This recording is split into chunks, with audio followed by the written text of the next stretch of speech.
राधे राधे। जय जय श्री सीताराम। चौथा प्रकरण, स्थिति प्रकरण, श्री योग वासिष्ठ महारामायण का आज दूसरा दिन है और इसमें विषय है आज का शास्त्र चिंतन, शास्त्रीय सदाचार के सेवन तथा शास्त्र विपरीत आचरण के त्याग से लाभ। शास्त्र के विपरीत आचरण नहीं करना चाहिए, इससे लाभ होगा। इसके बारे में आज थोड़ा से विस्तृत में समझेंगे। देखिए, जिस व्यक्ति को मृत्यु की दंड मिल गया हो उस व्यक्ति को जीवन में मनोरंजन, इंटरटेनमेंट नहीं कर सकता। उनको चिंता है अब मृत्यु हो जाएगा, थोड़ा सुख हंस लेकर कुछ नहीं हो जाएगा। परंतु उसका जो मृत्यु है वो भी ऐसा नहीं है कि उसको मिला है समय कि कल होगा कि 2 दिन के बाद होगा, परंतु हमारा मृत्यु कब हो जाएगा, किस सेकंड में हो जाएगा, ये भी पक्का नहीं है।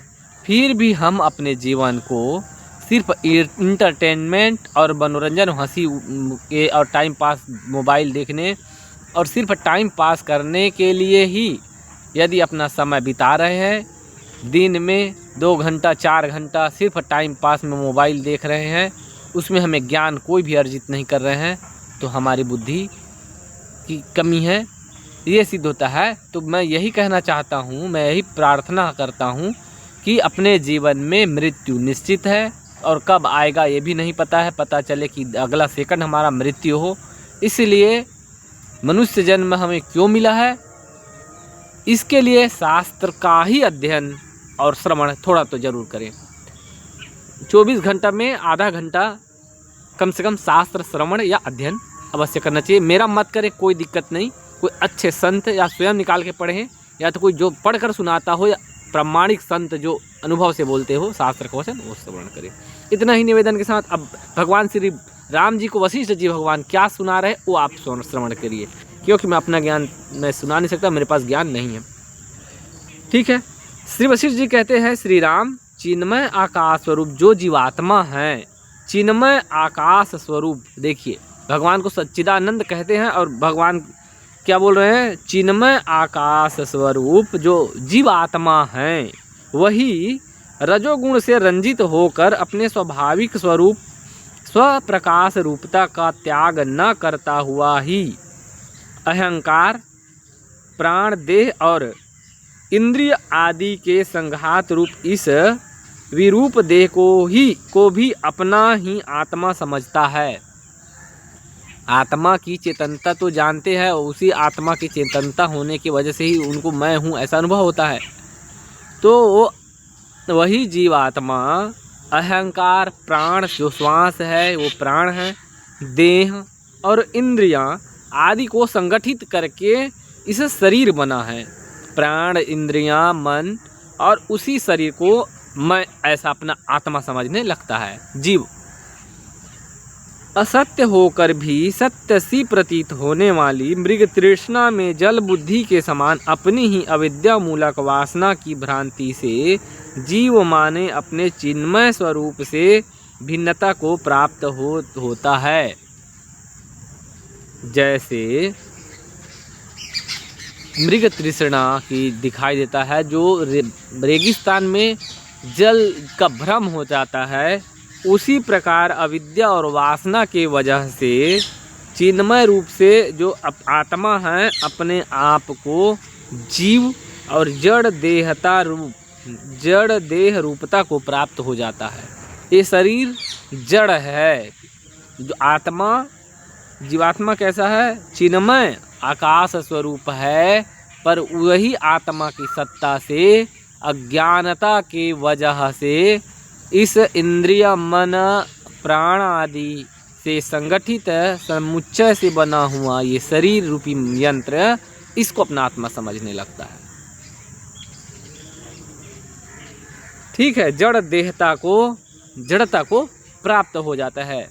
जैसे कि जल है, जल को हम जड़ न कहें लेकिन बर्फ को जड़ कह सकते हैं। जल में प्रवाहित होने की क्षमता है, क्षमता है, परंतु जब वही फ्रिज के अंदर रख देंगे तो पत्थर जैसा बर्फ हो जाता है। वैसे ही अज्ञानता भ्रम से जो चिन्मय स्वरूप जो आत्मा है, चेतन स्वरूप आत्मा है, वो अपने आप को शरीर मान लेता है और उसी को अपना आत्मा मान करके जड़ रूपता को, अज्ञानता को, मूढ़ता को प्राप्त हो जाता है। जो लोग महावाक्य रूप शास्त्र से दृश्य प्रपंच को आगंतुक समझकर, जो लोग महावाक्य रूप शास्त्र से दृश्य प्रपंच को आगंतुक समझकर निर्वाण भाव में स्थित है, वह अंतरात्मा की ओर उन्मुख हुई अपनी बुद्धि से ही भवसागर से पार हो जाता है।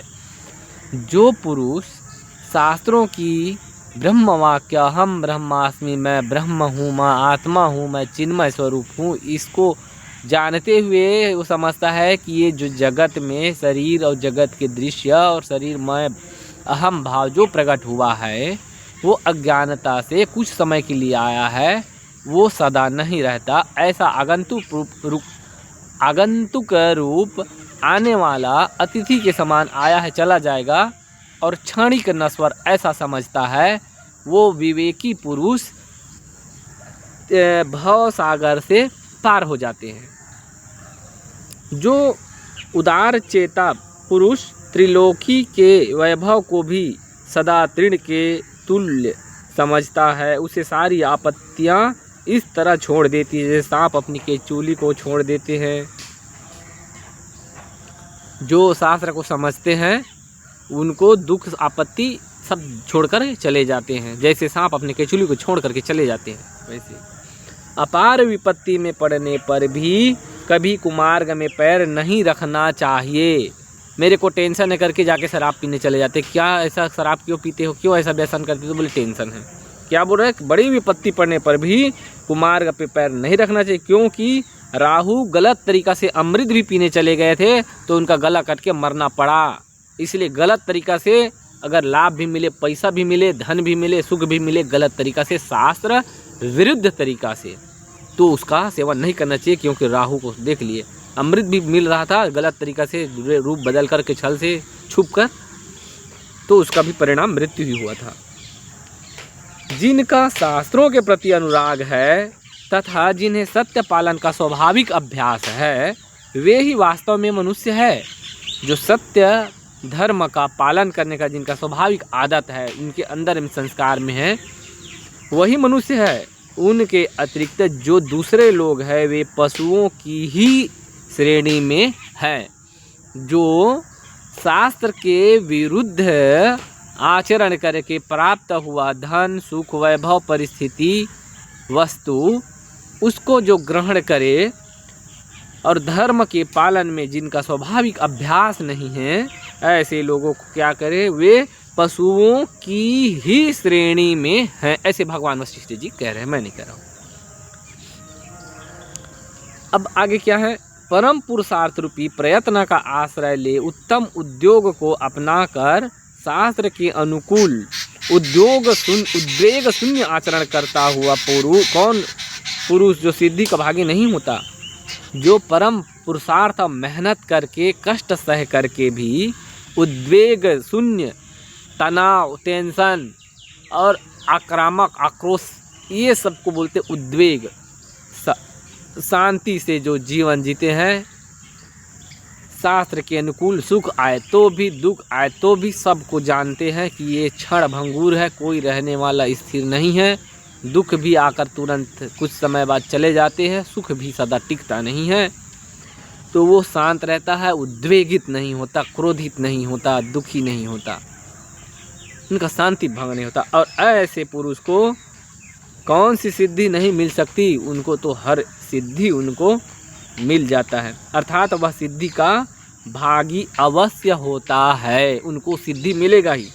शास्त्र के अनुसार कार्य करने वाले पुरुष को सिद्धियों के लिए उतावली नहीं करना चाहिए, क्योंकि चिरकाल तक परिपक्व हुई सिद्धि ही पुष्टि एवं उत्तम फल को देने वाली होती है। देखिए, जो शास्त्र के मार्ग में शास्त्रानुकूल जीवन जी रहे हैं, जो धर्म युक्त आचरण कर रहे हैं, जो भजन, साधना, तपस्या, तप, व्रत कर रहे हैं, उनको सिद्धि प्राप्ति के लिए कभी भी उतावली, कभी भी गंभीर, कभी भी शीघ्रता नहीं करना चाहिए। उदाहरण हम अपने छत्तीसगढ़ी भाषा के हिसाब से हम आपको बता रहे हैं। उदाहरण देखिए शुद्ध हिंदी में। ये हमारे सामने अमरूद का पेड़ है, सचमुच में है। अब हमको हड़बड़ी में अमरूद का फल तो बड़ा तो हो गया है, मैं तोड़ लेता हूँ, वो तो पक जाएगा जल्दी से। अब वो फल मैं तोड़ लूँगा, पका नहीं है, तो वो जो पकेगा भी या तो सड़ने का चांस रहेगा हड़बड़ी गड़बड़ी के चक्कर में, और अगर पकेगा भी तो वो जो उसमें विटामिन्स, जो पोषण तत्व, जो उसमें अमृतत्व है, जो हमारे शरीर को, आत्मा को, मन को तृप्ति देने वाले जो उसमें पोषक तत्व, वो परिपूर्ण नहीं हो पाएगा और मीठा भी कम रहेगा।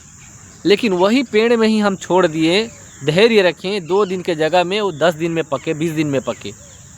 जैसे कि चीकू, ये दिख रहा है चीकू का पेड़ है, कहाँ है ये चीकू? ये पेड़ पूरा चीकू का पेड़ झुका हुआ।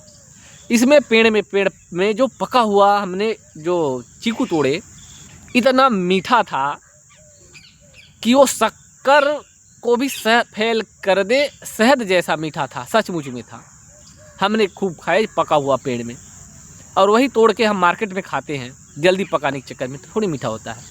इतना अच्छा समझाया। जो योग करते हैं, जो आदमी भजन करते हैं, उनको पता है कि ये संसार क्षणभंगुर है, इसका सुख दुख सब असत्य है, मिथ्या है, आभास मात्र है। तो उसके सिद्धि के लिए लालच कभी नहीं करता। एक संत यमुना गंगा मैया के किनारे तपस्या का तप कर रहे थे। गंगा मैया प्रकट नहीं, एक संत आए, उनके पास में सिद्धि था, अष्ट सिद्धि 9 निधि था।